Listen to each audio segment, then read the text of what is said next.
et le ministère des anges. Et je disais ceci, que nous sommes des représentants de Christ. Dis avec moi, représentants de Christ. Un chrétien, c'est qui? J'aime souvent cette définition. Beaucoup disent qu'un chrétien, c'est un petit Christ. Bon, moi, j'aime pas trop dire petit Christ. J'aime dire un chrétien, c'est tout simplement un représentant de Christ. Ok? Supposons que là, ce matin, nous sommes à un événement, un congrès. Ok? Supposons. Et qu'il se trouve que le président de la République doit assister à ce congrès-là. Ok, on représente les Nations Unies, etc. Donc on est un congrès, un parlement d'hommes politiques. Alors là, tu dois dire un bon amen là. Tu vois?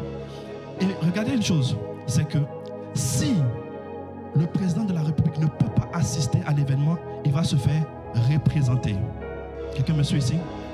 Et le représentant du président de la République sera accueilli en qualité, où on l'accueille comme on aurait accueilli le président de la République. Quelqu'un me suit ici? Donc on va lui réserver un accueil comme on aurait fait pour le président de la République.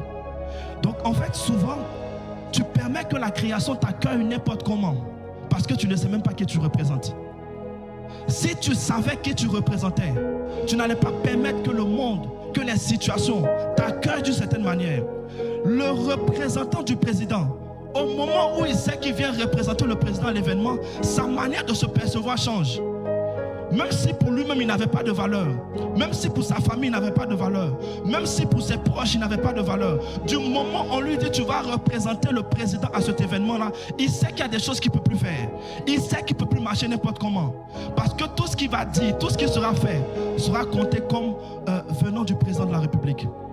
Imaginez dans le climat politique sensible dans lequel l'Europe, l'Occident, etc. est. Imaginez si le porte-parole de la Russie ou le porte-parole des États-Unis dit des choses.